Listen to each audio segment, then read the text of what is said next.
chest because this is how I'll be producing for Gary. Why'd you turn sideways? I don't know. I just flipped my angle. That's weird. Yeah, and we're live. Yeah, that's all right. We'll get you flipped on the right side somehow. Is it a setting on you or on me? I don't know. I've got my phone horizontal. Oh, I just pulled you off. You have it horizontal? Like, try spinning it. Let's see what happens. There we go. Now he's right side up. Beautiful. All right. Born in 1976, Erik Reynolds is a technology expert, but does not know how to use technology. That's it, man. That's it. Okay, so let me just double check, make sure we're live on all platforms. I have a Twitter feed that's beautiful. I have, make sure YouTube's up. We have a YouTube feed. This is beautiful. You'll see we have a private chat here, Erik. Full pot of tea, like the British boy heck that yeah. I am. And here's your YouTube link. I'm going to put you on IG now. And once we do all our like little promo, then we'll just get it cooking. Cool. Interviewing. Are you on Twitter? I am, but I deleted it all years ago because cool. Yeah. Because it's not a great place. And now I'm realizing I got to go back to it and build it up again. So I don't even know if I still have my old handle available. Like I did a full delete. Like, are you sure? You get that question like 14 times in a row. And I'm like, yes, this is the worst channel for people to try to, have a discourse in the world. It's just, I completely agree with that. That's why I went Yoda mode. And until I started working for Gary, I literally didn't look at Twitter. My dad would ask, hey, did you see this? And I'm like, no, I didn't. I loved Twitter for a long time. Like it was the easiest way to connect with people that you admire and just be low friction, just say, hey, I loved you in that show. And they'd actually reply and you'd feel a sense of connection. And then, that's it. Yeah. Yeah. Well, social media used to be social since we're just jumping right into it, so that's like when I joined, my first Instagram post was a picture of a black bean burger in a water fountain. I knew it was going to be food. Everybody does food. Yeah, because everybody was doing their foodie shots and I hated food. So I just took a picture in high school walking by the thing. And all right, we're going to get you on Instagram now. And then we should be pretty much freaking everywhere, dude. Let's see. We got YouTube. I think mine was like semi artistic picture of a building or something. Like I thought this was going to be my photo outlet. And then I realized like, no, I still need a real camera to go back to photography. You don't have a camera right now? No, I don't. Oh, dude. So I shot on a Canon AE1 for 10 years doing rock journalism and developed my own film and all this shit.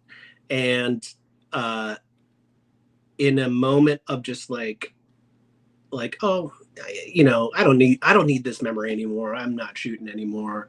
Everything's going digital now. I sold it. Oh. And it is like one of the worst mistakes I've ever made in my life. Yeah, because now you got to buy it back and you're going to pay more money. Well, yeah, now it's like everybody's shooting on analog, right? Like just because it's tangible again and or not again, but it's tangible, which is, a novelty to anybody that grew up after 1990. Yeah, but I think, sorry, I'm just about done. We're going to link this now on Instagram because this, dude, I already knew the minute you would start talking that it would be productive live now. So I'm tagging you on Instagram.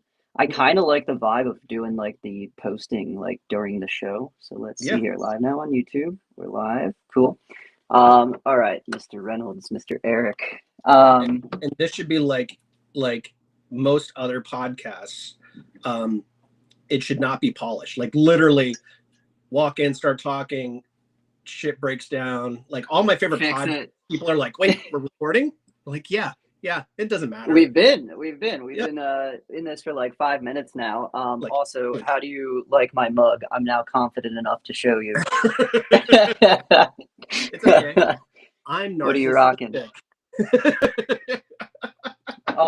Awesome. So, Eric, we're live. I've just tagged you on Instagram. You can do with that as you will. But I want to give everybody the opportunity to like get the picture of who you are. I hate talking. I'm going to throw you up by yourself. Try some cool shit here, and I want you to just give the folks what they want. Tell them who you are and why you're the coolest first guest ever, and why they should be impressed. Because I'm impressed. Well, that's a buildup that I can't live up to. Shit. No, so yeah, man, like, my story, like, to really like get deep with you right off the jump, like, my story really begins at 17. And, you know, I was a typical angsty youth. And I loved music. I loved literature. I loved film and TV like you wouldn't believe. And I love games. And all I knew is I just didn't want to sit in a cubicle for the rest of my life doing, you know, very honest, ordinary work. You know, I wanted to never be famous because I never wanted to even, you know, even deal with those demons that, you know, gets brought out in people. But I wanted to be in the proximity of greatness always. And so I just started doing the kind of work that related to the kind of people I looked up to. And at that time, as a 17-year-old, who do you look up to? Musicians, usually. So I started writing for a local broadsheet, which then kind of grew into a regional broadsheet, you know, like Daily Planet, Creative Loafing, you know, those kinds of things. Every middle to big town kind of has one for entertainment and covering bands. And then, you know, this was at 16, actually, 16 to 17. And I got to go behind the velvet rope at a very early age because famous people didn't. I was more interested in their art and not their fame. And that could be sensed by just anyone who ever gave me an opportunity. And so, you know, I started doing music reviews and getting to meet, you know, Slayer and Biohazard. These are the late 90s, right? So I'm like how old were you when you met them? Somewhere between, I was probably 18 at that point. Holy shit. I would have pissed myself. And like, and I'm backstage interviewing, gosh, I forget the lead singer from Slayer's name now. I'm interviewing and I'm hoping for some demonic shit, like some cool, like, yes, rain blood. And this is when I realized, like, oh, this is all a artistic persona.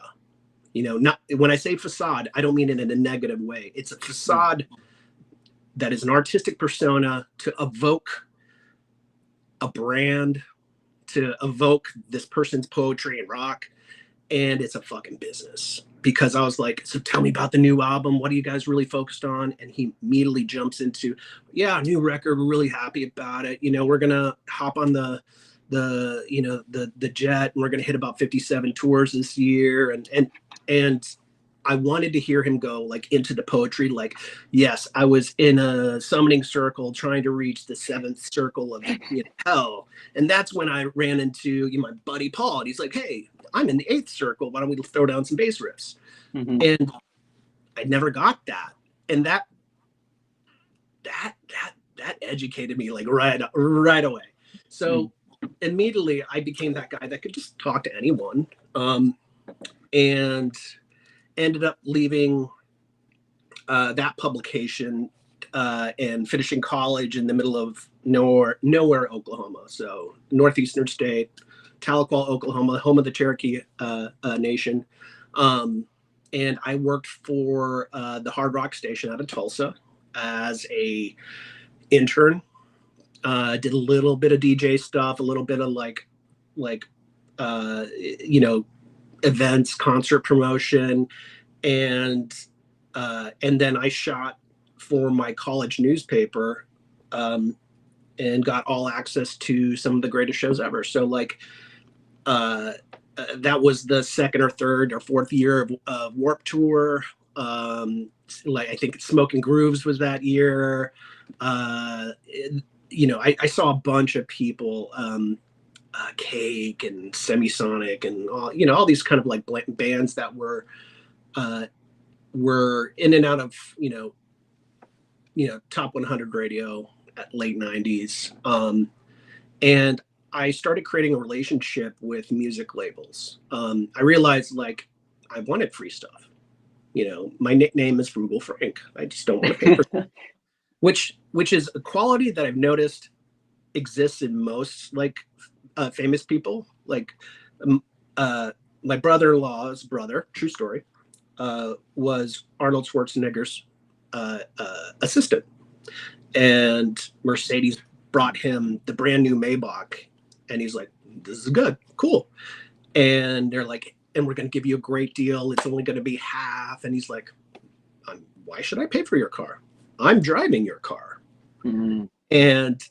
And that to me, like every other celebrity I've ever met since that quote, like that's all I hear now. It's like, oh, they don't pay for anything. So going back to college, I started developing these relationships with record labels, specifically Geffen. I was enamored by Geffen because he was such a, you know, like a raconteur, and because, you know, Sub Pop, Geffen had some, you know, they broke grunge, right?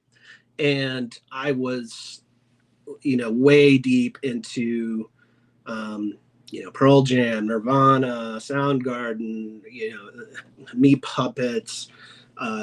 You know, I started getting into older punk like Black Flag, and my genre taste is actually all over the place, which made me good at interviews.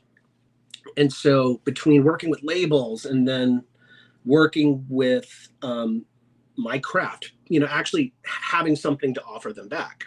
Mm-hmm. So every time I covered a CD, I sent those clips to the PR departments because I know that that's currency to them. It, you know, they want to be able to say, hey, you know, that tour you did in Tulsa where, well, you know, I don't think it's KROQ, but whatever, K whatever, covered it. This young man named Erik Reynolds, and he also covered it for a college newspaper, and it was also picked up by the Tulsa newspaper too. And now I'm offering them coverage for a badge, and that was like the holy grail. Once I was getting badged into shows, like I, you know, all my friends and I, we would go to the Warped Tour, and then I would say, I'll see you, you'll see me on stage. And I was that kid on stage, like with Mighty Mighty Boss Tones. I got this awesome picture of one of the guys stage diving midair, you know, everything going crazy, and it was incredible. And what I realized was the entertainment industry that I so very much wanted to be a part of as an artist, as a creator. I found my way in first by offering value, and also by having the kind of confidence in myself to know that I belonged in the same rooms as famous people.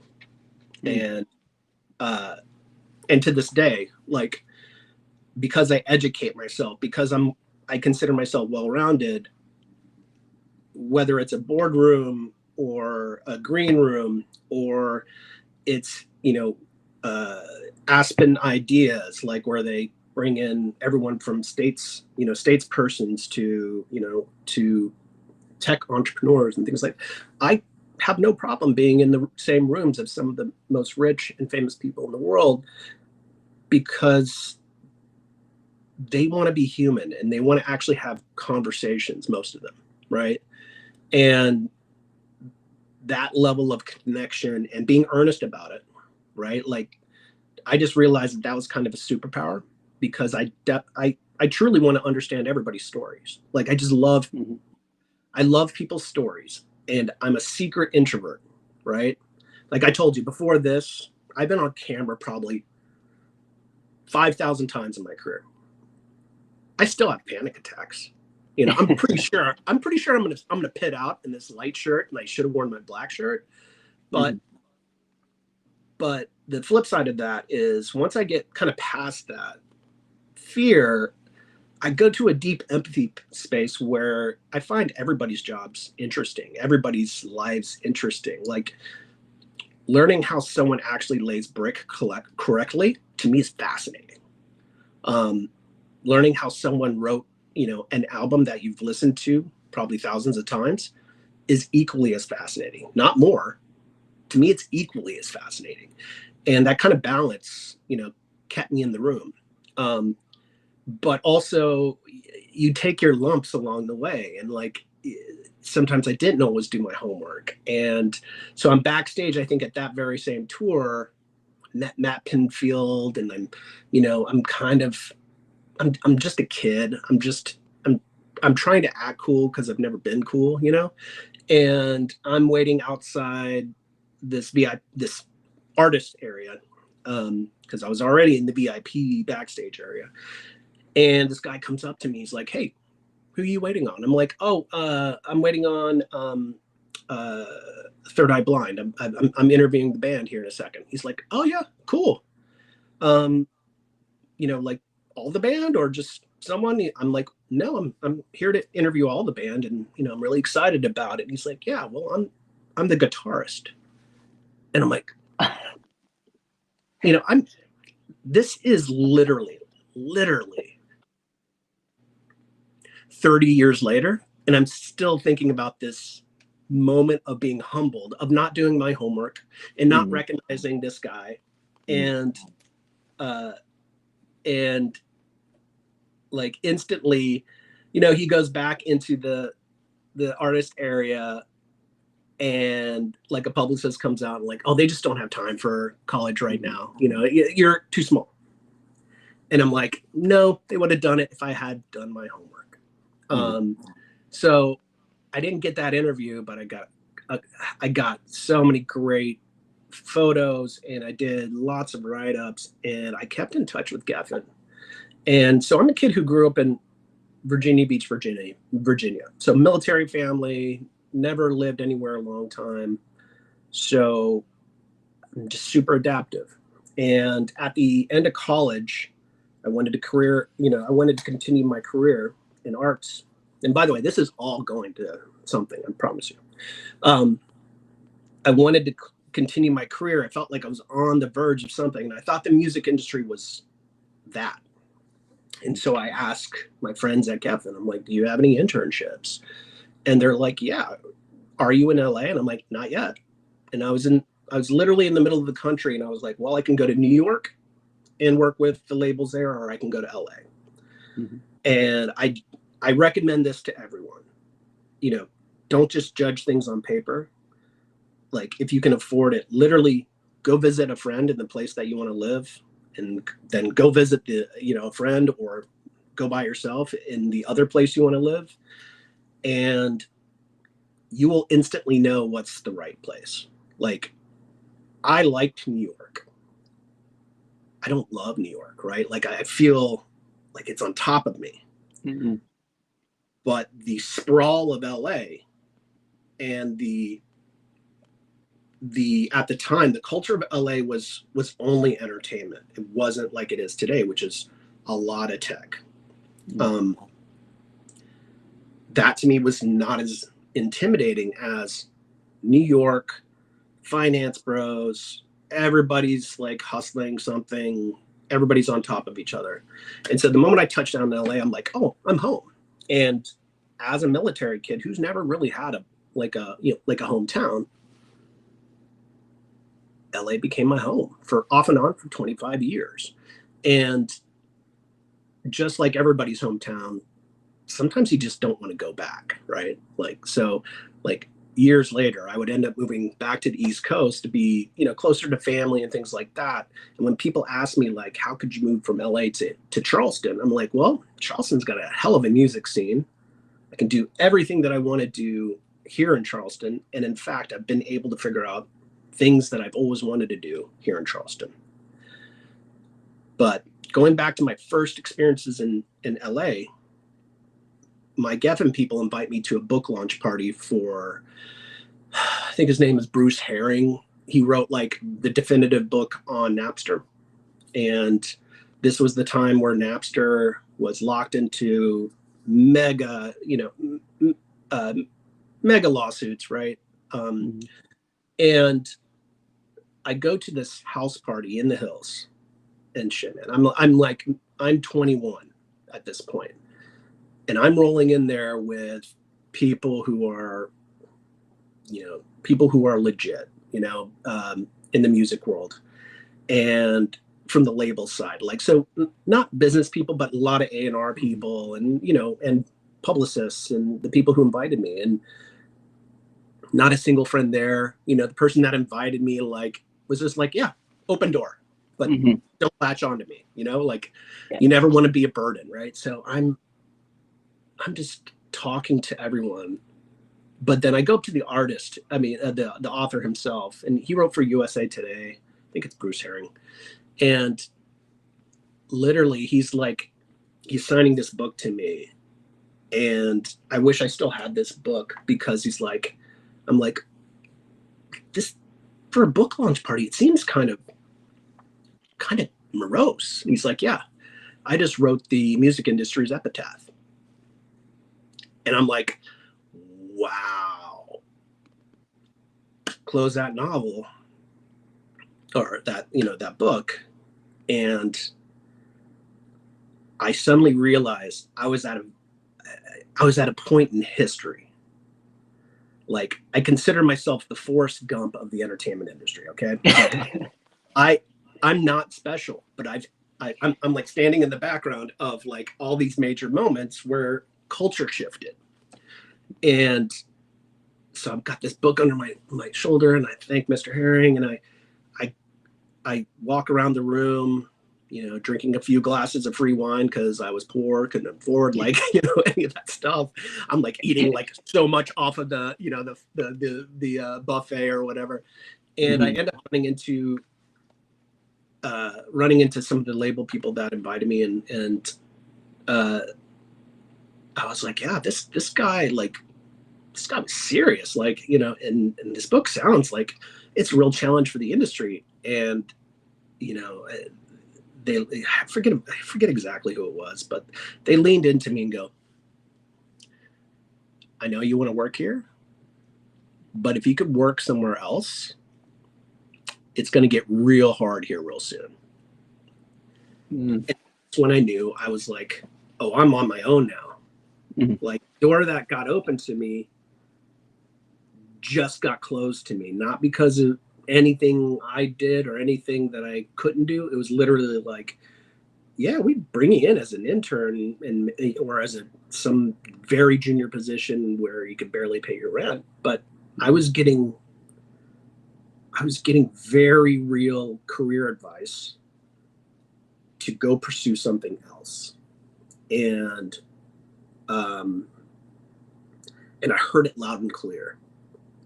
And so after a couple of odd jobs, just to make money, just so I could live on my own, I get pulled into informational interview at a, PR agency downtown in LA. And it was with a guy who ran the Yamaha account for Golan Harris, which is now just called Golan. And he's like, so what do you know about motorcycles? I'm like, I've ridden one once and ended up in a tree. And he's like, oh man, that hurts. I'm like, yeah, I don't know a lot, but I can learn real quick. Like, I got a brain like a sponge. I'm here to learn from you. And he's like, cool. Well, what do you know about video games? I'm like, I know everything about video games. So, like, what is Yamaha getting into video games? Like, are we talking about a second system or a third system? He's like, no, I got someone you should meet. And he walks me over to Tina Benegard's office, who was the head of the Nintendo account at Golan Harris, which was the largest, or no, the second largest account for the entire Golan Harris company, which was part of Publicis and very high up in regards to all of Publicis. And he's like, Tina, I think I got a guy for you. Walks me in the door, you know, and she's like, yeah, I'll give him half an hour. What will you? And within that half an hour and reciting the code to Infinite Lives for Contra, I had a job. And that was 1999. And it was the time when Nintendo, well, actually PlayStation ruled. Nintendo was in a downturn, but about to emerge and explode. And PC was like non-existent. Nintendo owned handheld, and the games industry was still considered a toy. It had yet to leapfrog music, film, TV, everything combined, basically. And so I joined the video game industry at a point in time where great change and great, growth was about to happen. Talk about preparing yourself for success, but also dumb flipping needle luck, right? And that's how I got into video games.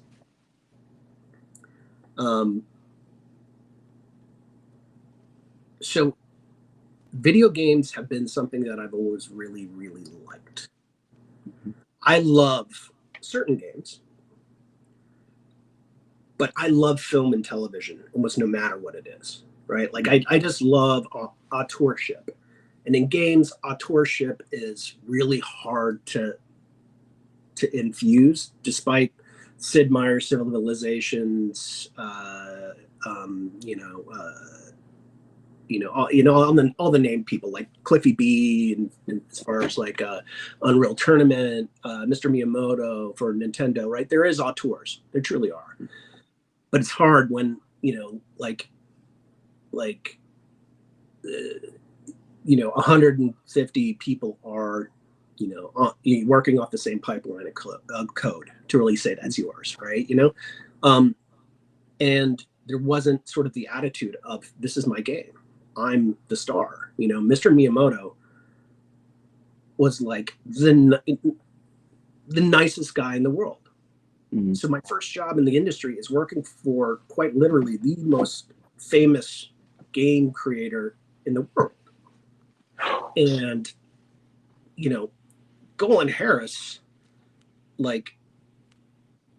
was such an incredible company to start with, not only because of the Nintendo account, but because I had all of these incredible leaders in my career very early that encouraged my analytical side and my creative side and taught them to work together. And to this day, I still keep in touch with my former client at Nintendo, like literally the head of PR for Nintendo in 1999 till about like 2015 or something, Perrin Kaplan. Perrin's changed her last name since then, so forgive me, Perrin, I'm just blanking out. It's so funny, I think about all the history and all the people, and it's not that I forget, and this is where we'll go real deep. It's that I never really knew that I had like a lot of ADHD and some other mental health, balls to juggle, right? And so I forget people's names out of insecurity, right? Like I don't want to seem less smart because I've forgotten their name. Now I've kind of accepted, like, I'm just brain farting, which actually has a technical name, which I will not tell you what that is. You can look that up. It's pretty fun. But no, these amazing women, Tina Benegard, Perrin, Beth Llewellyn, Anna Dalecki, Edie Kisco, and a bunch of other people. We were a tribe, and they taught me sort of how to lead people within the industry. I've been managing companies since I was 15, like not big companies, but like I ran a go-kart track, like one of those tourist traps in Virginia Beach that made $5 million a year. I ran it, and I had 30 employees. All of them were older than me. So leadership and responsibility and all that stuff in my bones. But these women were like, now here's how you add creativity onto that. Now here's how you sell, not because you just want them to buy the thing, but because it's better for their brand. It's better for the product. It's going to help them, that person, that thing, that goal, that idea. And so they taught me a lot. And I'll always owe them a debt of gratitude. I literally, like, more than once a year, I reach out to as many of the people that I worked with at Golan Harris and just say thank you. Like, I've been in the industry 25 years, but nobody hates it when you call them up and said, you shaped my career. Thank you. And everybody's so humble, but the truth is, like, the people who think they shape the industry, which, are mostly like the C-suite executives that we see here and there, and they're always on camera, saying how much players mean to them, but then running a business that's really about, shareholder value. The actual people who really shaped this industry in the last 25 years, who made it from a toy business to a global entertainment, phenomenon, right, were mostly unknown marketers, PR people, developers. I mean, developers were the number one, but it's always the folks behind the scenes. It's never the person, that's on camera that deserves all the glory, for fixing that one bug that nobody thought they could fix and getting that game out on time. So the industry, owes a debt of gratitude to people who are behind the camera, not in front of the camera. And I still believe this to this day. So Golan Harris was amazing to me. But then I got a screenplay option by the former head of Dino De Laurentiis' studio. And instead of doing the smart thing, which is still working and being a screenwriter, because I was told the deal was around the table, like around the corner, I quit. I quit for a year and was a quasi-paid screenwriter, right? But I was working with, a guy who has produced some of the biggest movies of all time, right? So I thought I was in good hands. And what I began to realize is, like, I moved towards mentors, right? And so he was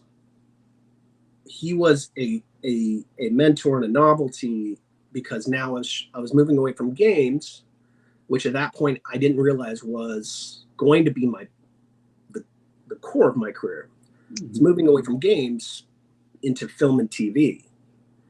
And there's a good part of me that's like, every film that, like, Noah Baumbach has ever done, like, also came from my brain, right? Like, sentimental but quirky, a little irreverent, but then nostalgic and meaningful, and just has, really simple characters that are made better by actors, right? who I wanted to be. And so the script that he was like, yeah, this is great. Over the course of the year, it went from a Noah Baumbach film through notes to being a bad American Pie ripoff, because that was happening at that time. And it taught me a huge lesson, which I've still, to this day, I still tend to forget about. Because when you have someone interested in your creative work, you're like, somebody noticed me. Mm-hmm. And especially when someone has chops, right? Like has a record of producing great work.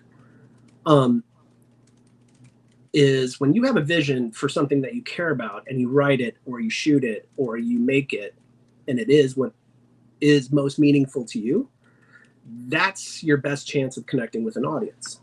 The moment that you start making art for an audience is the moment that you've actually lost connection with what the audience actually wants, which is authenticity.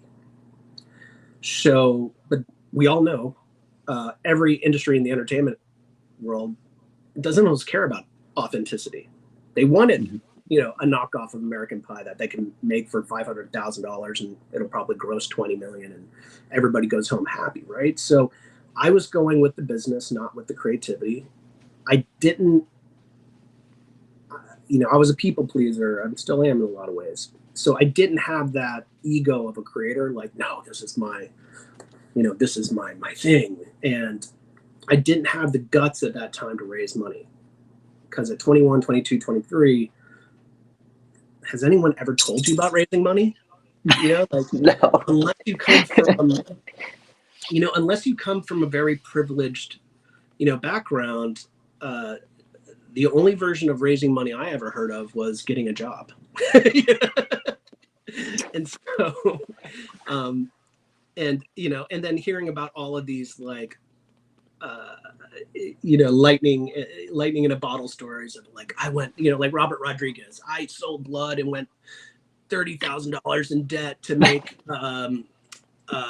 the original Desperado, original version of that or something like that, the test for Desperado, and it worked out. Well, for every Robert Rodriguez and Kevin Smith and whomever, there are probably 100,000 people who just have bad credit now, right? So I just never wanted to have that. I just never wanted to have a burden because I was on my own. I didn't have a family nearby. I had to pay my rent. So I could only take measured risks. And I look back on that and I'm like, oh, I wish I could go back in a time machine and tell my 22-year-old self that the part of work and life you love the most is taking risks. Not for the adrenaline, but because you just want to shove it in other people's face. Like, yeah, this is possible. Not in a look at me kind of way, but in a like you said I couldn't do it. You said I couldn't get this done. You said that only these people make games, or only these people write this, or only professional music journalists get to appear in these things. I'm like, no. It's people who just try and try and try and try and try. In my 20s, I thought failure was it. I thought once people learned that you failed, that you were off their cool guy list. And that is so not true, like unless you set, a Hollywood lot on fire, like it's not true, like people respond to the work, and they tend to forget about you. They see so many of that, like it doesn't matter. So that script went around town, and it landed like a lead balloon after like 6 months of like a lot of people wanting to meet with me. Like seriously, like I remember sitting in a general with, I think it was 3 Cannons Films, and they were like, we've got this young actor Um, uh, uh, Not Colin Firth. Colin. What's Colin's last name? Colin Farrell? Yeah, Colin. We got this young actor. Colin Wait, for real? Colin Farrell? Yeah. Oh, wow, I got it right. who would be perfect for this, but maybe something more serious. I'm like, I've got a version of that that's more serious. He's like, okay, cool. Well, send that along. And then I never heard back, right? Because there was that guy was on a rocket ship, which years later, fun Colin Farrell story. Years later, I was in London for a video game event, and I was staying at a place in Soho, and certain certain bars closed at midnight, and then it's only clubs open, right? So, but the hotel bars could close and it would be private. So I went to the hotel bar, and there were a bunch of people playing in this very small pool area, and there was nobody else up because it was about midnight or something like that. And I'm like, who's in there? And they're like, no, it's might be a private thing, but yeah, we can get you a drink. You could sit over there. I get a pint of lager, and I'm like, I don't want to hang out by myself. That's weird. And so I just walk into the pool room, and and very, very just like, hey guys, can I join you? I'm by myself, and it probably wasn't that eloquent because I, probably been drinking a little bit that night with, because it was like a post-event thing, right? But it was more like, hey, what's up? And they're like, yeah, join us. And I sit down, and I realize everybody in the room is very good looking. I'm like, and these two guys are playing pool, and all of these women are incredibly good looking. And I'm like, oh, that's Jason Statham playing pool with Colin Farrell. And these are all like Victoria's Secret probably models. And I was like, oh, this is the VIP of the VIP room. And I felt cool for a minute, but I literally could not get words out because I was like, I don't want to be an idiot because I had a couple pints and I wasn't really good to be social. But I don't think I was weird, which is great. But I remember sitting next to this very like thin model, looking woman, and just seeing her starting to sway. I'm like, hey, are you okay? And she's starting to sway, and she just goes and face plants on the floor.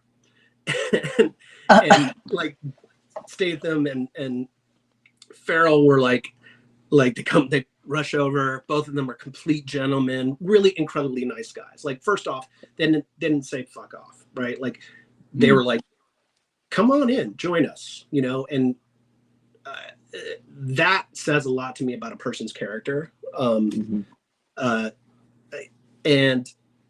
And they dropped everything to make sure that their friend was okay, and she had just literally fallen on the floor, and she was fine.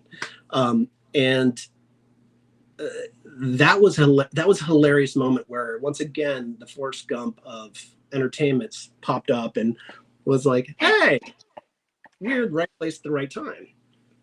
So that's my Colin Farrell story, which is like two brushes with a guy who's had an amazing career. And I'm obsessed with Colin Farrell. I've been keeping my mouth shut this whole fucking time. I like, I don't like, me personally, so like, I'm like, I haven't said a fucking word. I'm obsessed with Colin Farrell. So like, I'm sitting here, and the question that keeps popping into my mind, like, you keep hitting on this thing that, like, this is why I think we get along so well. You care about the person's story, and you find yourself into these rooms. Like, I keep writing down the room where it happened, right? Like, and something that I even have some struggle with today is like getting that anxiety of like when you're talking to somebody. I work for Gary and I still sweat, right? Like, what I want to ask you is, why or what do you think was the reason you were able to be in these rooms with these people? um, I think it was Tyler, the creator, who said that you just have to be a little bit delusional. And what he meant by that was, with your creativity and with your belief in yourself, you have to block out all of the real factors of why people fail. And 98% of why people fail is themselves. Is because they tell themselves they're not good enough, they don't belong, that their art is not good, that they can't move out of their small town, or they can't make a difference from their small town, that they can't, so they won't. Like, many people don't start, they just don't start. And so the world has lost a lot of amazing art because people are afraid to start, because failure is a sin to so many people, right? When in fact, failure is the only way you get good. That's it. Good at anything. Like, you got to miss a lot of pitches in order to start hitting home runs. But going back to Tyler's quote, that doesn't mean cocky. That doesn't mean narcissistic. That doesn't mean, me. It's all about me, right? Like, it's just like delusional about your ability to, if your goal is to be successful, then you will never be successful. If your goal is to work on your craft, to work on your career, to work on your art, to work on yourself, then you can be successful. Because as back of a, those, I hate motivational books. I hate them. I can't read them because, there's this insecure narrative within my own head of like, I know this, I know why. Yeah. Like, but, I've always believed that I could connect with anyone in a room. And I always believed that my opinion, while I always felt that my opinion mattered because I can analyze all the all the pieces on the chessboard, and then riff solutions quickly. I've been able to do that since I was very young, and I've been able to write well, compelling copy, compelling notes, compelling stories, ever since I was young. And so if you can write a story that just makes one person give a shit, like, you can sit in a room and capture someone's attention because you still give a shit. So that's what it was, is, I went through high school so afraid to raise my hand and answer the question that I knew was right because I didn't want to be a nerd. And I finally got past that insecurity after college. And so I started raising my hand every time and saying, what about this? So I'd be in these brainstorms at Golan for Amazon and Pepsi or Coke. I forget which one we represented, and McDonald's and Nintendo and all of these great companies, these Fortune 500 companies, Fortune 100 companies, whatever. And I'd be in the room with this, the president of the LA office of Golan, and most first year, third year professionals just don't feel comfortable pitching. And I'm like, here's my time to shine. Hey, this might be a dumb idea, but why don't we do the world's largest bear hug with banjo and kazooie? And suddenly that's a thing. We break a world record, right? And a lot of those dumb ideas were like, were how we created any kind of moments in PR for video games back then. But like, I once kind of James Bonded my way into Aspen ideas, which if anybody knows about Aspen Ideas, it's kind of like a less uptight, more hippie, more business version of Davos, right? Yeah. In Aspen, it's $5,000 to go. It is about policy and the future of technology and all of these broad subjects: art, technology, politics. And my two friends call me from there because they were futurists, you know, for not HP but McAfee, right? They worked in cybersecurity or whatever. And both these gals were like, Eric, you would love it here. You're like, this is like curiosity heaven. Like 1 minute you're in a room talking to an author that sold 10 million books. Another room you're talking to a politician, and da da da da. I'm like, I didn't even ask like, how can I get a ticket? I was like, can I bunk up in y'all's room? Like, and I got a ticket that night, got on a flight that morning, and was like, okay, how do I get in now? And I don't know, like this is where sometimes I am a little cocky, is I walk. It's a thing I learned about the music industry. If you walk like you have a purpose, you can make it past many, many, many like security points.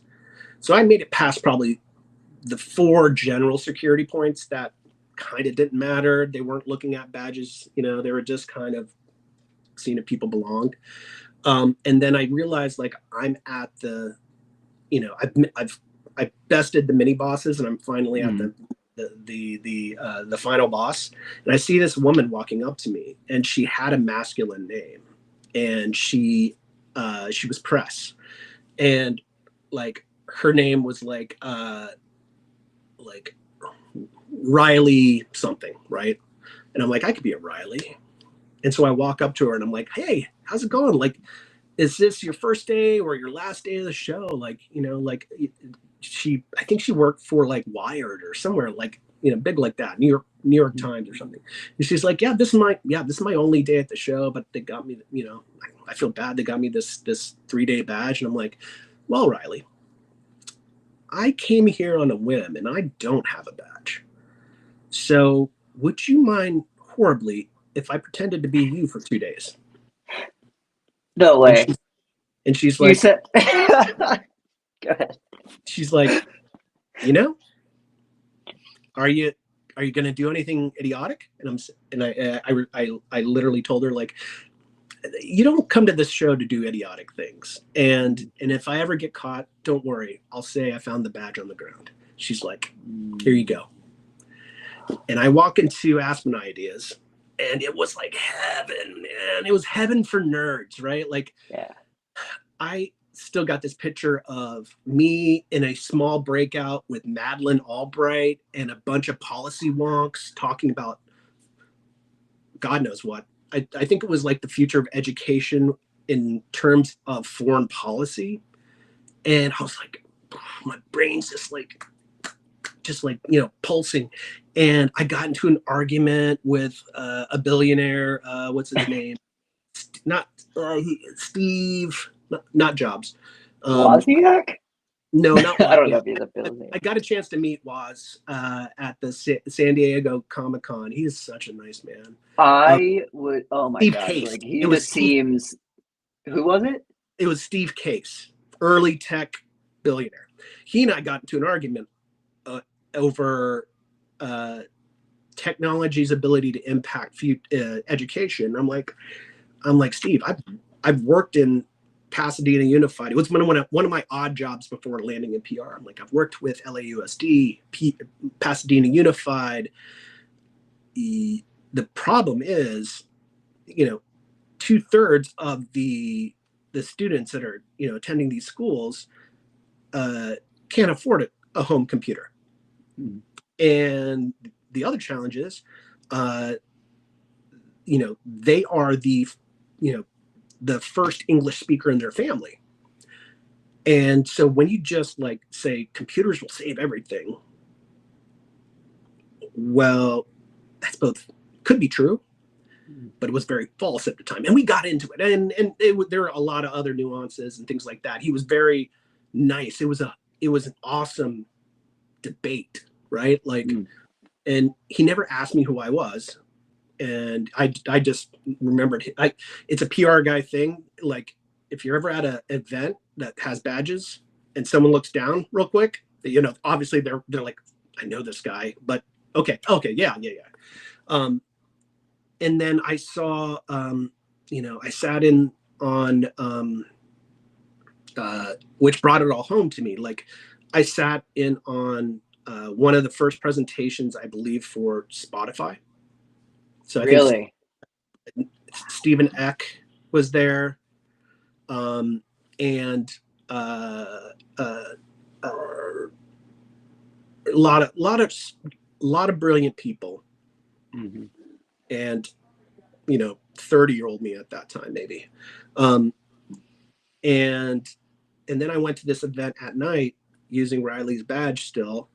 That was a Steven Soderbergh, like, retrospective on the West Wing and all this stuff. And I was like, all of this is me. You know, I don't want to be pigeonholed as a video game guy my entire career. I started off in the music industry, which oddly enough, I would circle back around to. And I care about the world in a apolitical manner. Like, I believe in governance. I believe in policies. I believe in people, not politicians. And I just got to experience all that. And it was like an injection of manna straight into my brain, right? Like, I was just like, but yeah, man, I couldn't figure out how to express any of that. Like, that is the best Erik. How do I flip and do that? Until I'd gone through multiple years of climbing corporate ladders as the head of comms for video game companies, right? So this is where ego comes in. This is where you think life stuff comes in, right? Like, I did things because I thought it was the culturally right thing to do. Meaning, you know, be young, grow up, get a job, get a wife, have babies, you know, pay for that life, raise a good family, die someday. And I knew that none of my heroes did that. And, well, most of my heroes they're not heroic, right? Like, they're all degenerates. They're all creative degenerates, right? And so I couldn't kind of make that work, but I tried. You know, I tried to make that work because I thought that that's what I had to do. So I got married, and I climbed. You know, I was probably one of the youngest heads of global communications for a Universal company. I was 27 and leading product PR for all of Universal Games, worldwide, and you know, I've had similar jobs. You know, at EA, I ran the SimCity division, and what I love at those kinds of jobs is so I've got a blue chip on my shoulder right now. You know, I'm a kid from a normal upbringing, didn't have a lot, didn't want a lot, doesn't really covet nice stuff. You know, I covet achievement. I covet, like, creative, like putting something out, you know, like creative expression. But the blue chip on my shoulder gets me in trouble sometimes, right? Because, and I'll go deep with you real quick for a second, or let me get super authentic with you. Please. It's not until the last 3 years where I have sat down with a psychologist and really worked hard on what kind of chemicals are lacking in my brain, and what kind of side effects and outcomes of not properly managing your mental health while trying to do multiple startups, which is the most stressful thing you can ever do in your life. But it's also, I love taking risks, right? Like, so I really, so going back to, I was not managing my mental health up until my, all the way through my career. And part of that is like emotional regulation was hard for me. I'm not a yeller, but I overcare. Like, I'm like, but we have to do this because it's the players. Like, yeah, if I didn't have a little bit in that in me, like, I orchestrated the largest giveaway of video games for free of all time because of SimCity's launch and eventual crash and lack of being able to be played for 2 weeks. I didn't network engineer this thing. I didn't develop the game. But the company and the shareholders were like pointing the finger at anyone in the, like, people lost their jobs over it, right? Like, good people. I was like, we have to make good. We've got this digital store, give me a list of all the games we can give away without having to pay a license fee. And I got that conversation started, and I got that through my mentor there. And he was the head of PR for everything. And Tammy Levine was a big supporter of this as well. And I just said, look, like, it is nothing to give away a free digital game. The cost of goods, unless it's a licensed product, unless it has a royalty attached to a partner, is worth the good PR. It's like saying, hey, I know you bought a $60 game. Here is pick from these 50 games, literally, like, it was like 50 games. Yeah. And played that game until we get this thing fixed. And so that emotional regulation, I used to use it as a superpower. Like, I was wrong spotting my entire life, waiting for the shoe to drop. The trauma that we carry with us, whether it's external or internal or both, create these protective shells. And mine were largely beneficial to a point.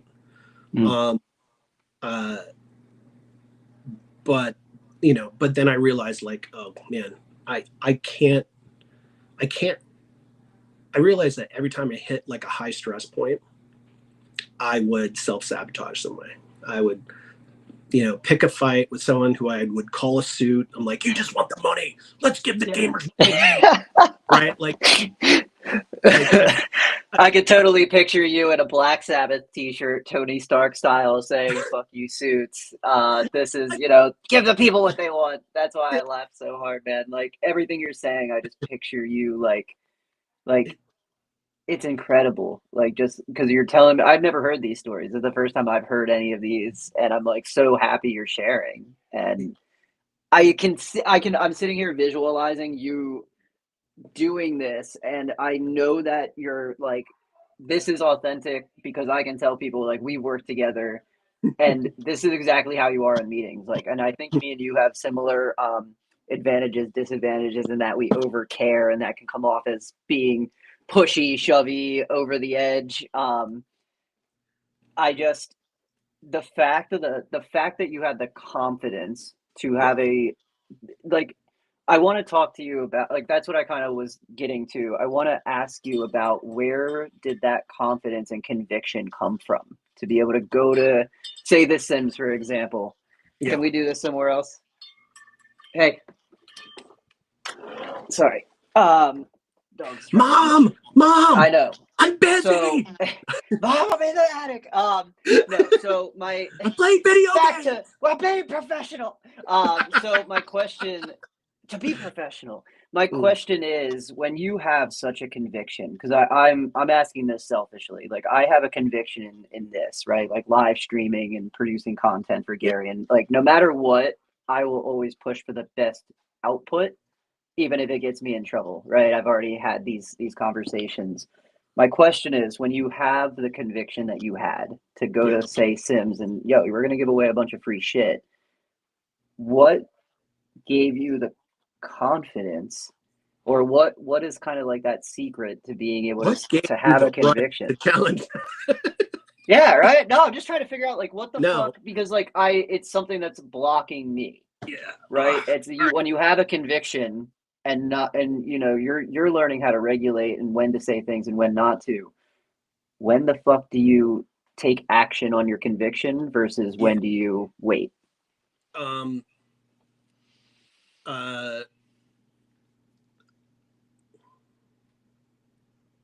When you take into account multiple people's opinions, so that you are not the most important person in that room. You have literally listened to people who are part of the thing, and then you make a choice about that thing, and then you represent that choice to the person that has to approve that thing, right? So the PR manager on that game was Charlie Simpsoni, who is still in PR, still doing great tech in video games too, I think. He was mad at me. He was really mad at me because, kind of like a pitcher in a game, I pulled him. And I pulled him because I was about to make these recommendations and I was about to go on the line, and I wanted to protect him. Years later, I told him this. He did not like me for a long time.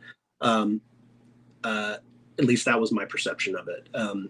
But I admired him. He's such a great PR person, such a great person. And at that time, I probably wasn't a great person. I was going through a divorce. And so getting into fights was, probably something I was using as an outlet as well. But my good-natured part of my professional career, the promise that I make to every single person is I will manage your career as fiercely as I've managed mine. And part of that, without properly explaining that to Charlie, is I pulled him off that project to protect his career.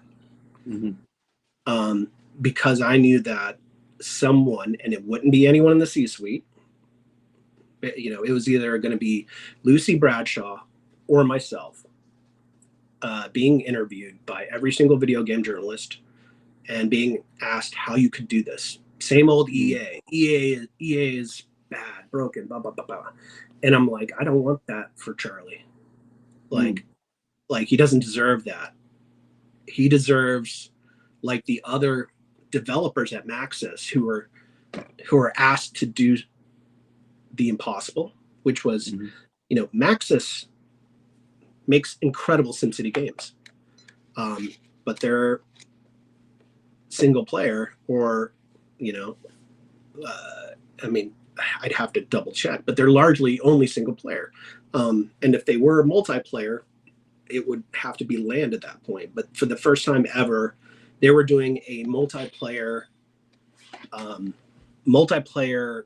version of the game, SimCity 5, I believe it was, where what you do in your city can affect what someone does in their city. Like your pollution could drift over to them. Yeah, I actually played it. It's funny. Yeah. Me and my buddy would set each other's cities on fire while they slept. So that's, can confirm. So I pulled him out of the line of fire without properly explaining it to him because I wanted that fight. And I wanted to be able to say this can't be solved with a statement. This can only be solved with action. And I sat in the room with John Riccatello, Andrew, who later became the CEO, and all the big hitters from EA those years, and just said, guys, I know your institutional investors are calling you and saying, make this go away. This is the way to make it go away, but it's going to keep it in the news a lot longer. And this is what we have to do when we screw up. Like I love crisis communications because like I'm kind of built for drama, right? I'm built for crisis. Yeah. And I help people. I demand that people remain human. Mm-hmm. Oh, I demand it, man. So we made it through that issue, and we got back to doing. We moved on to Sims 4, and like like I think it was about 6 months to a year later. EA went through this huge riff. They decided, oh no, our stock prices dropped too far because of SimCity, and they threw everybody under the bus. And I had to write a lot of the communications about laying people off in different studios around the world and abiding by local law and all this stuff. Like I had to sit in rooms with lawyers and say, okay, this is what we want to say. And they're going to be like, no, guess what? You can't actually lay that person off for 6 months. There's a warning period. There's this, that. And I'm like, good. I don't want to lay anyone off. I'm not asking for this. But I had to write all this messaging. And then 3 months after the big layoff happened, then they laid me off. Yeah. Holy shit, dude. That hit me so like, yeah, I felt that. I've felt that before. I won't lie, man. Like this lack of emotional regulation, because I hadn't figured out like what's going on in my brain yet. Like I was like in tears talking to my boss about this. I was like, I thought I was part of the solution, not the problem. And it wasn't about that. It was about reorganization and earnings per employee. That's what matters, right? But I took it so personally that it really it kind of sent me over the edge. Like the next 5 years were tough for me because I was like, divorce, lost a big job, a good paying job, right? Getting taken to the cleaners, through divorce, and then not being able to immediately find another game job in San Francisco, and then trying to go through all the route of like convincing tech people that from games you can also, do PR for, wearables and all, and like I think I was out of a job for about a year. And I was just like, oh, this really, really sucks. And I didn't, I was trying to work on myself at that time. But what was building was just resentment, right? And then I got a job at Riot, head of comms for League of Legends. That sounds important, right? So I joined Riot, and it is important. But it was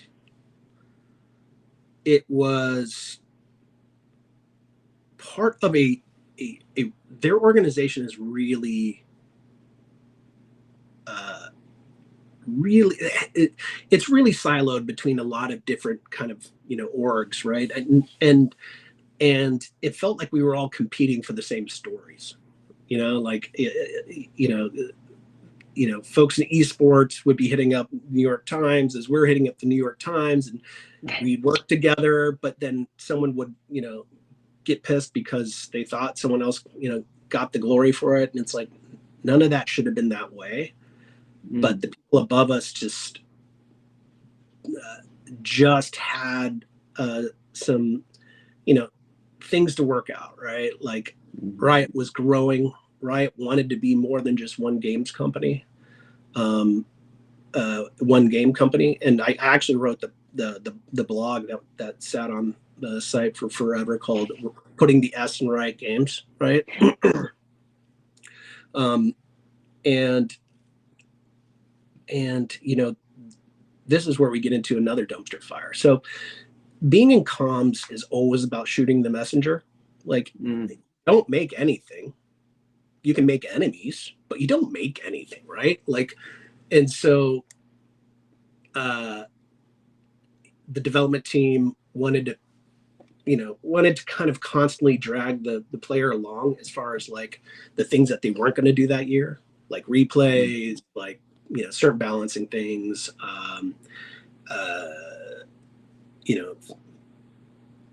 fixing what the players called spaghetti code. And so I'm like, why don't we just tell them we're not going to get to replays this year?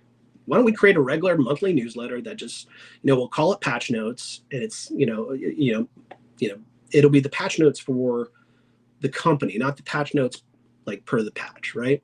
Mm-hmm. And the first one went out.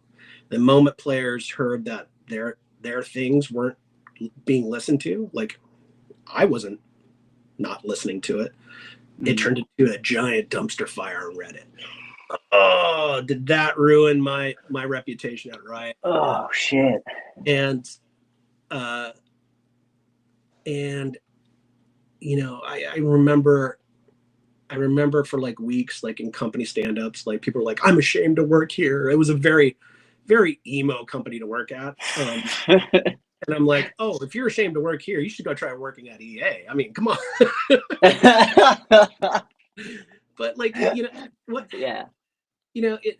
The point of all this is not to drag, right? Like I'm not dragging anyone. I'm talking about the emergence of self when you know that your career isn't just sending emails.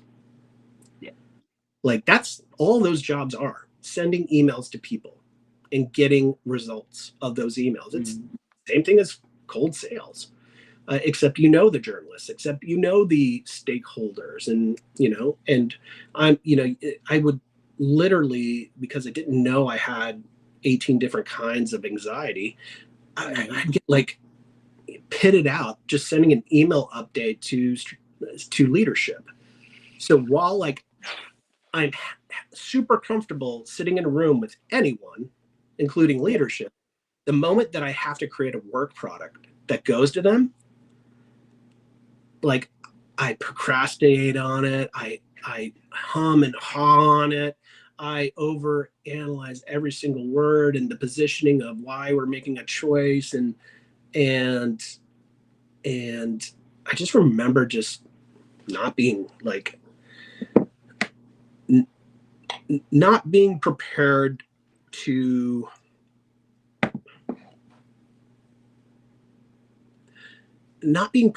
kind of figure out how I could fit in there, because that was a very clique is a wrong term. That was a company that kind of felt like a non-gendered fraternity or secret organization, secret society kind of thing, like Skull and Bones, but for video games, right? So if you were OG at Riot, if you helped launch the game, you could do no wrong until obviously that all caught up, right? But for newer people, second generation people who, like, literally the game was 5 years old when I joined, I did a lot of great work. I did PR on behalf of 2 different albums, Pentakill and the EDM album. I forget what that one was called, which had awesome artists like Marshmello and Cascade, I think, and whomever. And so I suddenly was like, oh, music, man, I remember music.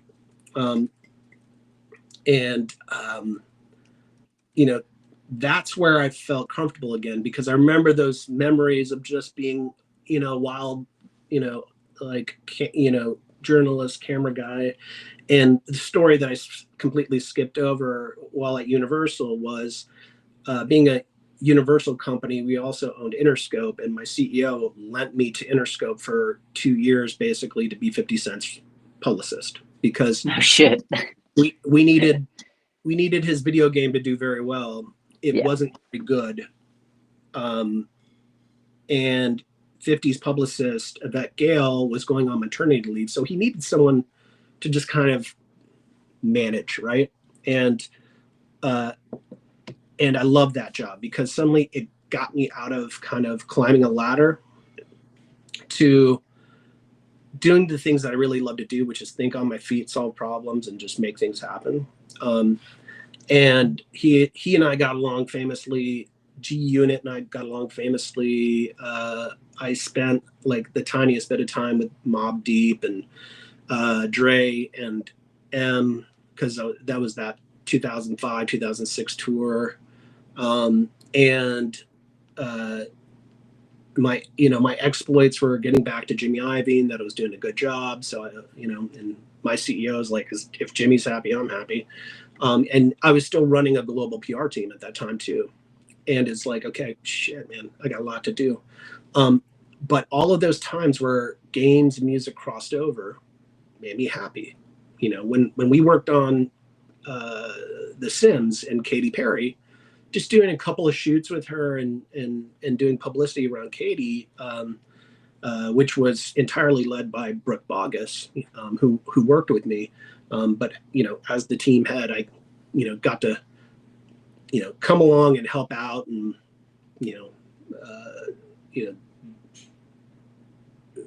kind of get a sense of how we can do these things more often, because the Sims were in a place at EA where they weren't very well respected compared to like Battlefield and other things. And I'm like, you guys don't understand, like the Sims can appeal to a broader, like the Sims are way ahead of their time. And Will Wright, who I got a chance to work with a little bit, and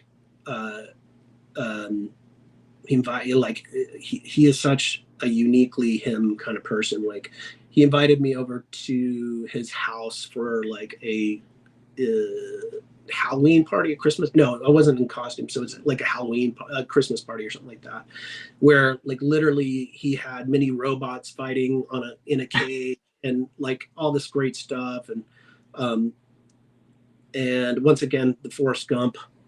I'm just in the background with one of the best known creators of video games, and the Forrest Gump of being on the road with 50 Cent for like a year, 18 months, while he was the biggest rap artist in the world. Like, he overtook Eminem at that point. And then they kind of went one and two for years. It kind of, it helped my ego a lot. Like, I was like, okay, now I'm getting past the velvet ropes again. I'm not having to deal with boardrooms. I'm getting past the velvet ropes, to the point where like 50 was still in fear of his well-being at that time. And so every time that I would have journalists in my hotel room to interview 50, like his security team would sweep the room. Mm. And I remember one night after the show in Madison Square Garden, I normally would ride with G Unit and Lloyd Banks in one SUV, and then 50 and other people would ride in one SUV, and there was a third SUV, and Lloyd Banks was on stage, and he's always had a beef with NYPD, and he's like, fuck them, fuck this, da da da da da. And of course, you call out NYPD on stage while they're doing free security for you at the in on the street and whatever. They're going to take offense. And so I remember leaving, and instead of getting into the SUV with Lloyd Banks and some of the G Unit guys, I got into like 50 wanted to talk to me about something. Yeah. And I heard, as soon as we got to the hotel, I heard that SUV got pulled over, and everybody got arrested that night for an unlicensed firearm being underneath the seat. Wow. So I could have caught a gun charge, right? So it's like midnight or 1 o'clock. I call my boss, the CMO, and I'm like, hey, Cindy, so here's what I'm going to need in order to do this job. I'm going to need a memo that says Universal Games will provide me and pay for full legal support, no matter what the charge is, as long as I'm working with universal and, irrelevance to 50 Cent. I don't care if it's guns. I don't care if it's drugs. I don't care if it's, whatever. Like, you're going to pay for my lawyer. And she goes, yep. Okay. Understood. Next morning, fax to the hotel, signed by our general counsel, was a memo going, you're under our protection. And that's how I knew I had a little bit of juice. I was just like, yeah. Like when you got what you wanted right away. That's amazing. Well, and it also meant that I had people very high up who actually cared for me as a person. Like Bruce Hack and Cindy Cook to this day, I consider friends. We talk often. They're both mentors of mine. They've opened great doors for my current companies, like Affirmate Studios and from a consulting standpoint, things I do. But man, getting that memo, I was like juiced. I was like, okay, now I feel fine, because I've never gotten in trouble. Like, I've always made it a very, very, I was always very good at getting out of trouble. I could talk my way out of most things. But that night, you can't talk your way out of an unlicensed firearm. No. So working with 50, and then working with Katy Perry at EA, a little bit of work with Gaga, and then I threw it was Obama's second inauguration. We worked with John Legend and his education foundation, and we threw like a nonpartisan inauguration party, because we were pushing SimCity as an education tool. We actually, I helped stand up the Glass Lab, which was our nonprofit game development studio. And we pitched it on the Hill to the National Convention of Mayors, because, a lot of those approvals are like done at that civic level, right? Of just like, yeah, let's get this in schools. Like, it's not going to cost that much. And it will teach kids about civics, pollution, taxes, utilities. It teaches people about the interrelationships of people. Why is crime going up? Because there are no jobs. Because you haven't built factories. SimCity is like, I think it's one of the most brilliant games ever built. I truly do. Because it just tells you that there is no black and white answer to social issues and civil issues and governance. You pull one lever to make something better, and then something else goes up. So it's always about which levers to pull and at what depth. And so that was really cool, because I got to pitch something on the Hill. And then I got to throw a party at the W for Obama's inauguration. We got, literally, it was bipartisan.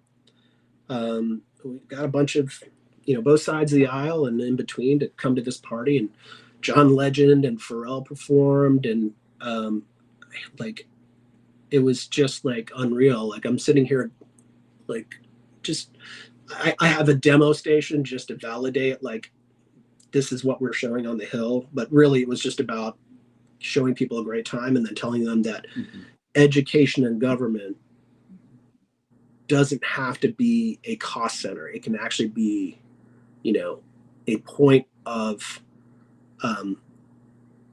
social growth, a pathway out of hard economically hit communities. It could be a lifeline to people, and showing the interconnectivity of towns and cities through SimCity could subliminally say, hey, Mayor of Detroit, when Ford cut 10,000 jobs and sent them to, Canada or Mexico or whatever, right, during the NAFTA agreement, well, that's going to have a knock-on effect. That's going to be good for Ford, which is good for American business. Yay, stocks. but now you've got all these out of work union employees, right? And and then you got to start attracting more automotive companies to Detroit, which was the heart and pulse of American industry for a long time, right? Mm-hmm. And I geek out over that. A game reminded me of like, oh, this free trade agreement, which on paper is really, really good, is also in reality pretty good for some people, some things, and really bad for some people and some things. So there's no black and white answer to life, right? But then working with Pharrell and John Legend, I'm just like, music keeps calling me back, man. And so, yeah, flash forward a couple of years later, I end up leaving Riot, and I decided I want to work for myself. And so my first round of education was joining a startup that was well-funded, that won TechCrunch Disrupt, that was related to League. So I had an immediate connection, and that was Mobalytics. And then I realized that I had talked myself into a job that I wasn't qualified for. Like head of marketing, I know brand and brand positioning, but user acquisition is a weird science. And hats off to user acquisition experts, because if you don't calculate your lifetime value right, you can actually bankrupt your company with ad spending, which happened at my next company, Loot Crate. They went from fastest growing company in America on the company of Forbes magazine, or whatever that was, Inc. magazine, to bankrupt in 2 years because of poor LTV calculations, or misunderstood LTV calculations. The math was probably right, but the outcome was wrong because we were diluting the main product with all of these great other products, and that wasn't factored in, right? And so in those two jobs, I learned a lot about startup life, right? Like, you're paying out of pocket for a lot of stuff.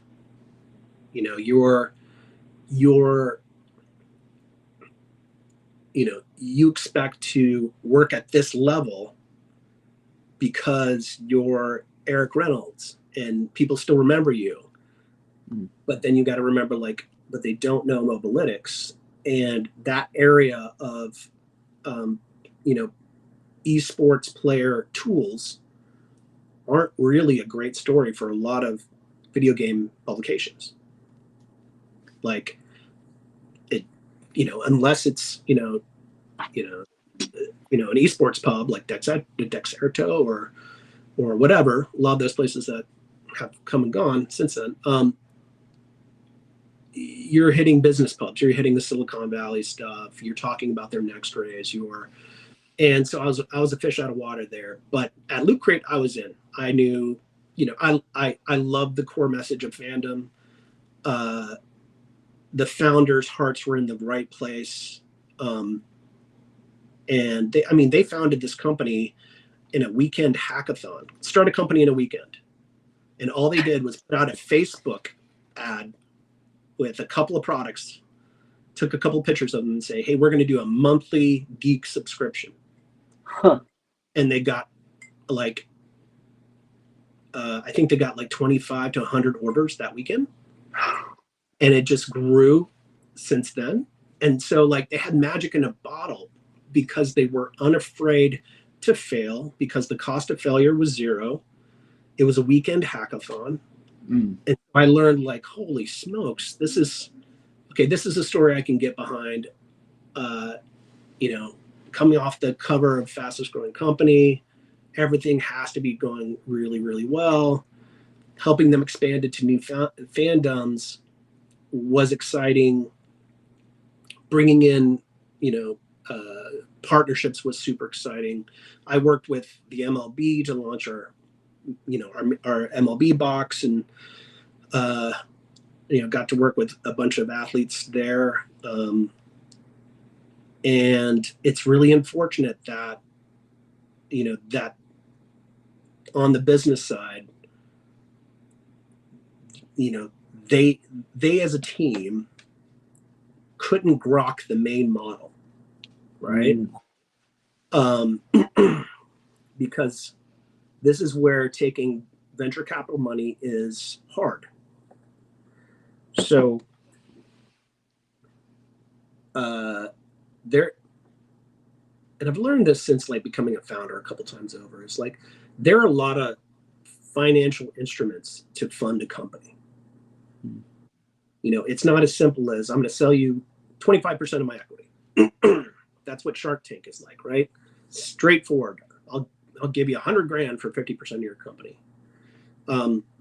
You can do that, but then there are equity-based deals that can leverage debt. There are safe notes, other style of convertible notes. There are lines of credit. There are, whatever. You can leverage other people's lines of credit, right? And they kind of taught me a huge lesson, which is you can be considered. They actually created the subscription box model and made it successful. There had been subscription boxes prior, but none that made $100 million a year. I think that's when Harry started coming out, and like every other thing, like, oh, people need,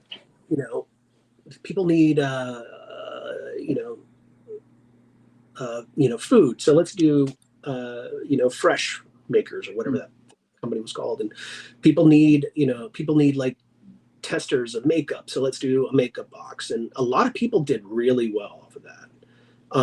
Loot Crate did the most well off of that, while at the same time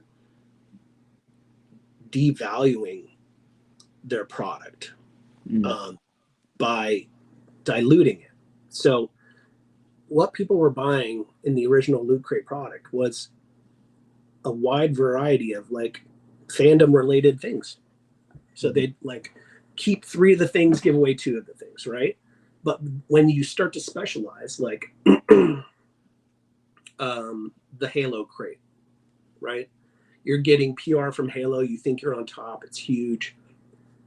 But people who are really big into Halo stop their subscriptions to the main box and just only subscribe to the Halo box, and so forth and so forth. And like Hello Kitty, like, it like name a license, and they had it, and it devalued the main box, which was their main subscription base, right? And it taught me the burden of venture cap money and expectations, certain KPIs, like you got to grow 20% year over year, or else we, get another board seat and we can take you over, that kind of stuff. And it also taught me that sometimes really smart people can make mistakes and not see the forest for the trees, not see the fact that the LTV for the main box was 3 months. But the moment that you start launching a lot of other products at the same time, it actually got cut back to 2 months. So you're spending on user acquisition as if you're like, okay, 3 months, 3 months of Loot Crate, let's just say that was $45. They're acquiring users for $30 and thinking that, that they were making money no matter what, the high cost. And what they would find is like, no, they would drop off after 1 box because they bought in for 1 collectible that they saw us advertise, and then they would buy a different box. And so our various like CFOs were just like, math is all over the place. The cost of goods is all over the place. The cost of licensing and the minimum guarantees were all over the place. But in its core, to the external world, it was a great business. It is a great business, you know? That's the kind of stuff you learn as a founder. I wanted to work for companies that had raised money, who were, raised money by semi-regular people like myself. And I realized, like, oh man, if they can do it, I can do it. Right. Because that, while being confident, while believing I could be in any room, while having climbed lots of brass rings and ladders and whatever metaphors you want to use, I had a lot of career dysphoria, right? Like, I don't know what my actual craft is. Like, nobody needs a press release anymore. Well, my job isn't to write press releases. It's to tell the stories of people, companies, products, innovation, technology, art, in a way that makes other people want to do work for free, which, I mean, journalists want to also write about it for free, right? And so it all comes back to storytelling. It all comes back to, as a young kid, feeling very confident that I could create a story arc, and through high school, continuing to work on that as a craft, and as an adult, continuing to work on that as a craft, and as a person, continuing to work on myself so I could be more authentic for things like this, and say, I fucked up a lot of times, but I fucked up. And, or I was a part of, fuck ups, or I learned from someone else's fuck up, right? And a lot of people just try to sweep those things under the rug. And I'm like, oh, you're missing out on the good stuff. You might have an MBA from Harvard, but I have a BA from Northeastern State of Oklahoma University. And the CEO is telling me, in nice ways, that I'm right and you're wrong. I've experienced this. Yeah. And I always love that going back to the blue chip on my shoulder, I was a terrible student, but I consider myself a smart guy, and I love sitting in rooms with MBAs and just go, you know what? You're great at homework. Good job. I'm great at all of this. My guy. Oh my God, dude. You are my thing with you, Eric, is like just your voice and your like authenticity and your excitement about like getting to know people's stories. Like, you just told an hour and 43 minutes worth of stories. Like, I didn't have to ask you anything because you care so much about everybody that you've worked with, that you just not ranted in a bad way, but like you just gave so many real world examples of like all of what you're saying. And what I kind of I wrote this down when you were introducing yourself, and I kind of want to like wrap up our interview here before my wife, gets mad about date night. But we've got a good 10 minutes. So I wrote this down.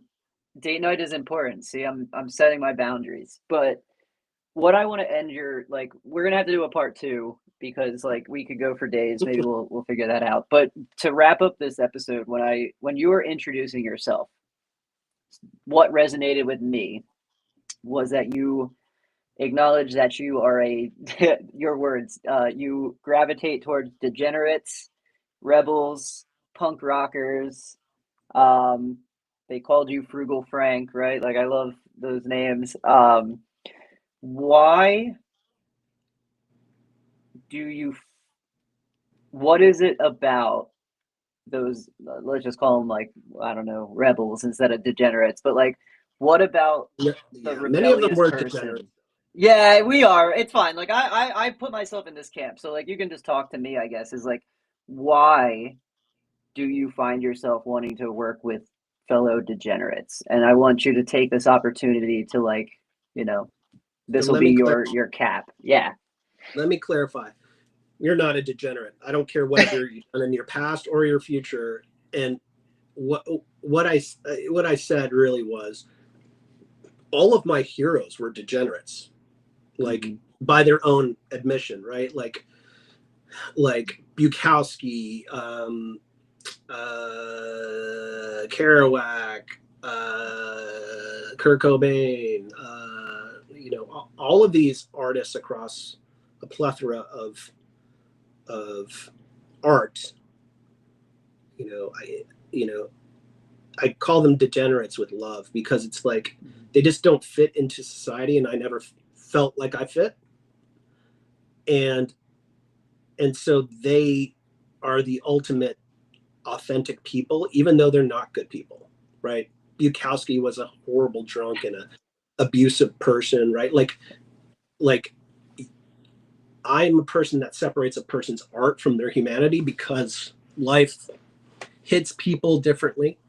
And so, you know, I just consume the art and forget that a person like, whoever wrote Naked Lunch, and I'm blanking on his name now, shot and killed a person, when he was high on heroin, right?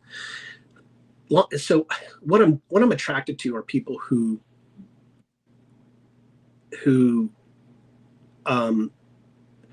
are uniquely authentic and are in search of themselves, right? It's not a end state, it's a journey. What I love about you is that you came into our fledgling company and instantly applied your craft, which is well honed, and you were yourself. And so I instantly trusted you. And that I am attracted by people who are confident in their craft, but yet still pursuing that journey of self, right? Like, not in a hippy dippy way, not in a, I'm reading, self-help books on the sidelines of a Major League Football, national football game kind of way, but in a, like, how can I help? I love people who say that. And I'm like, I don't know. What do you want to do? Yeah. And so, from punk rockers like, Black Flag and beat poets like Ginsberg and Kerouac and filmmakers like, I don't know, whoever. I just admired the fact that they were unabashedly themselves. Like Hunter S. Thompson, horrible human being, horrible. But he was free. And that was something I never felt until, like, quite frankly, like, I started my own company. And my first company was not successful, but I was free. And it opened another world to me of film producing, where, I technically sold a movie and a television show in the same year. That's a good record. But then, COVID happened. So COVID ruined everything. And we were working with, great actors, very well-known actors. I can stop name dropping now. But, like, what's funny is the insecurity around being the Forrest Gump of entertainment is that, yes, I've been in proximity with Steve Wozniak and earned the friendship of a couple of people and 50 Cent and all that stuff. And I'm insecure about it because I'm not name dropping. I'm just talking about my jobs.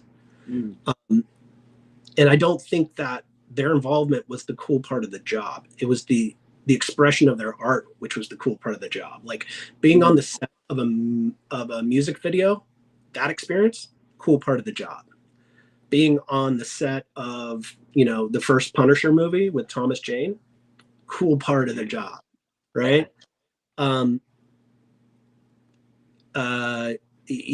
Meeting Stacy Keibler from the WWE, cool part of the job, like seeing all these, like, here's another, it's not about celebrity, and I know you need date night. So I worked on one of the first Warhammer 40K games.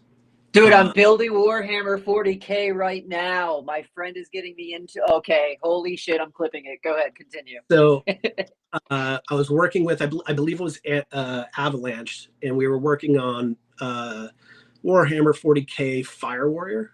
Okay. It was, and my marketing partner, she's like, Erik, I don't get this stuff. And because she had come from working on like licensed games like SpongeBob SquarePants and things like that. And I'm like, I'm curious, send me to Nottingham. And I went to the headquarters of the Warhammer headquarters, and, got lost in this dark lore. And I knew we needed assets, not from the game, but like key art. And I ended up walking past the cubicle of an artist, and I was just like, hey man, do you do anything with Fire Warriors and this stuff? He's like, yeah, mate, I do. I do everything they ask me to do. I mostly, pencil sketch for, for the novels and the books or whatever. And I'm like, I don't know if you've got like an hour or half an hour, but we're struggling with the video game.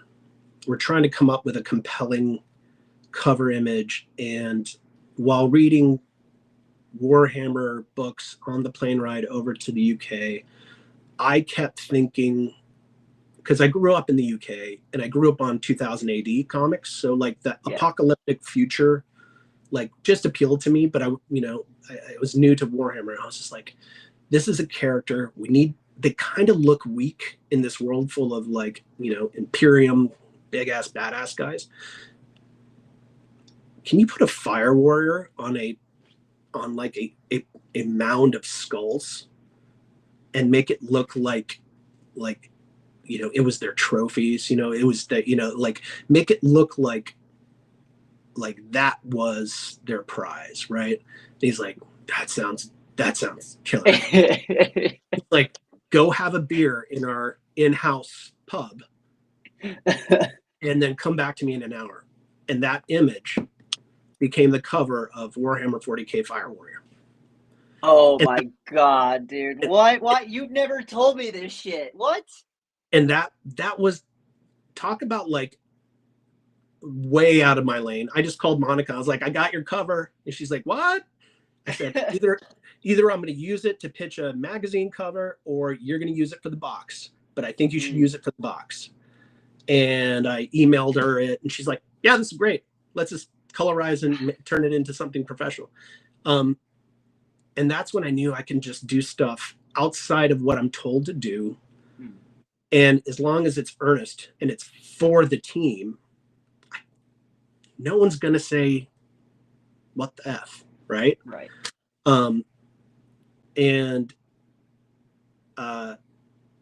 And like, it's because I started allowing myself the freedom to be a little bit of a raconteur, a little bit of a punk rock. But I didn't make it about my ego. I made it about my desire to make cool shit, that it was allowed and it was appropriate. I've been in rooms with narcissists. I've been screamed at by CEOs, and I've literally told them, are you done?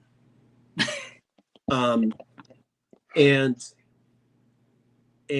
when I got passionate about a thing, when I wanted to do a thing, or I was executing someone else's image and visage, and got on top, I'm like, I can work outside the boundaries. Like, there are no boundaries if it adds to the goals of what you're doing. And even if you fail publicly, like I've probably failed publicly, majorly, 3 times that I can really remember. And there's probably been more, but like you can bounce back from that. People don't remember that shit. What they remember is the cool thing that you're doing for them now. And so flash forward, I've I co-created a game development studio with a guy who was my Uber driver one night. Shout out Crandon.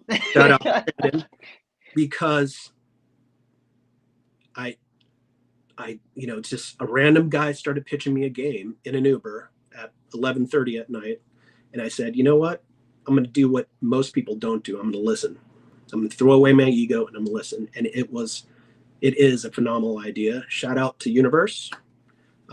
It's on Steam. It is still very early, but I opened myself up to being a rebel and saying, you know what, instead of going to a guy I worked with at Bungie or Bioware years ago and saying, would you like to start a company with me?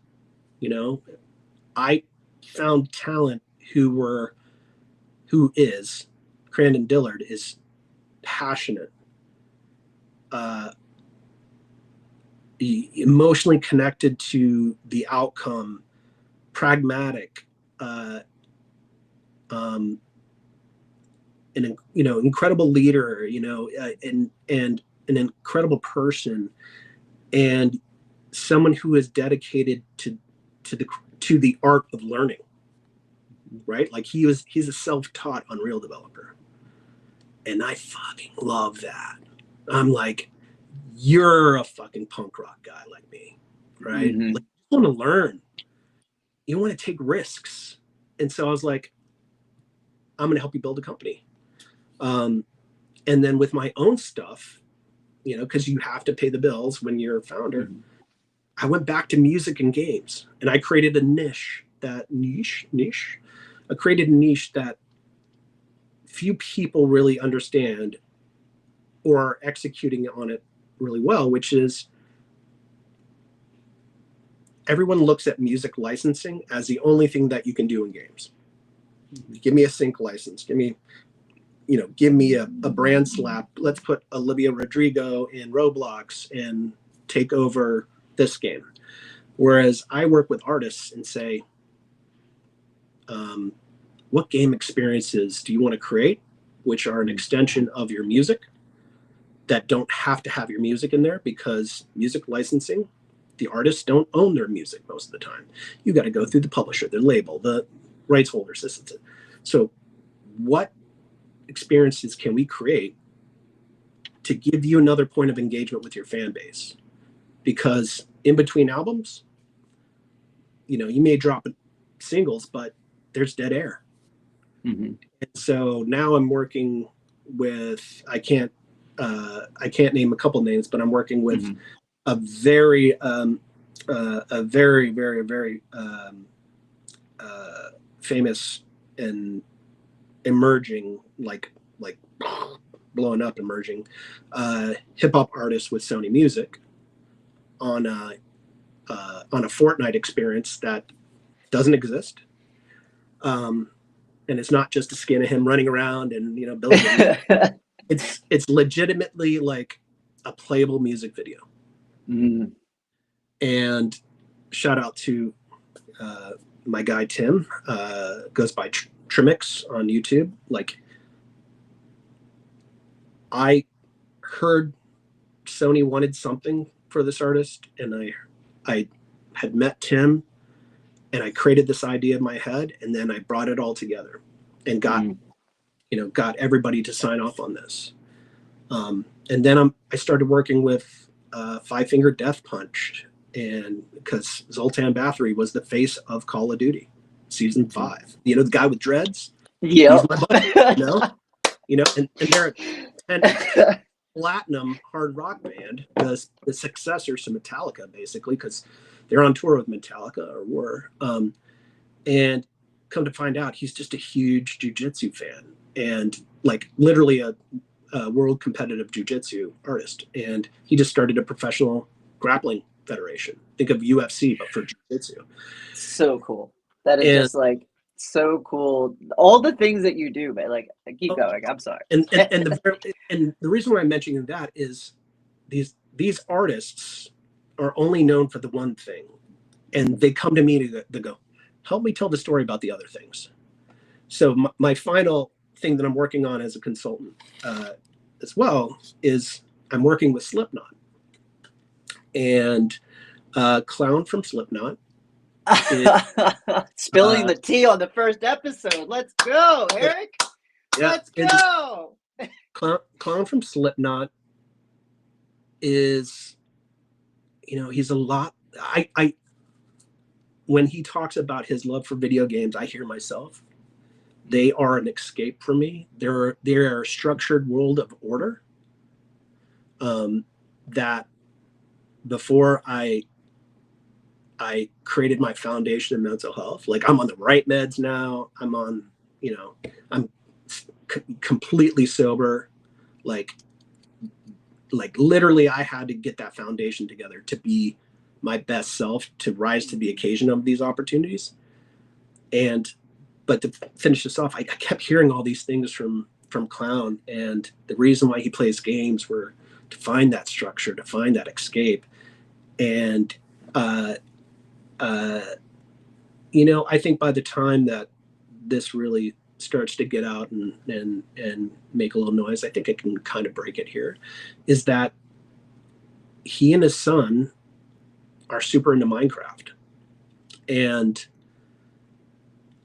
so Clown decided to program and also hire some additional, programmers to create their own private realm.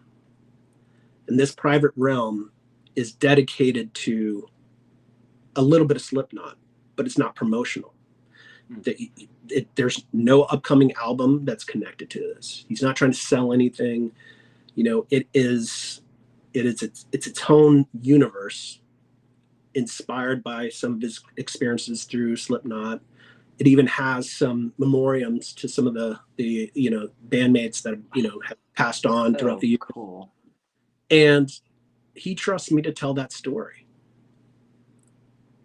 And it's not like, hey, we got a hot new album from Slipknot, right? We don't. It's not about that. It's about, why does an artist choose to create art in another medium? Because it's fucking punk rock. And those are the people that I like to hang out with. Eric, I'm going to stop you before you go in another rabbit hole, because that was the best bookend I think I've ever heard you do in your entire life. Well said, my friend. So I want to firstly say thank you. Like, you are a friend, a mentor. You've known me, I'm just going to get a little personal. Like, you've known me for like a little while now, and you've seen me like in my bottoms and my tops and everywhere in between. And I just have to say, one, thank you for being who you are. Like, us punk rockers, man, like, degenerate is a badge of honor that I wear. I fucking love it. But I am so fucking proud of the person that you are. Like, I know we don't get a lot of credit, but like, I'm proud that I get to know somebody as cool as you, somebody as not cool, like, you're not a cool guy. We're not cool. We're nerdy. No. But I mean cool, like, in the true punk rock sense of like, you care so deeply about what you're doing, and it's not for money. It's not for fame. You're trying to tell stories. And that's why I think that we got along so well. Like, I met you and Cran, and you guys had a story to tell, and I was like, all right, let's go tell this fucking story. And I just had to say that I'm just proud of you, man. And that's thank you. Thank you for being you. And thank you. And I mean, that means a lot to me, Danny, because like, I like so appreciated your impact on our very young company for the time you were with us. And then just appreciated you as a person, and this is what people should do is you know, is just check in on each other. Mm-hmm. And not make it like, are you okay? Like, just like, hey, what's up, bud? Yep. And that got me through some good stuff, some heavy stuff. You know, friends doing that for me, our banters occasionally. And thank you for recognizing that, you know, that it's sometimes cool to be Forrest Gump.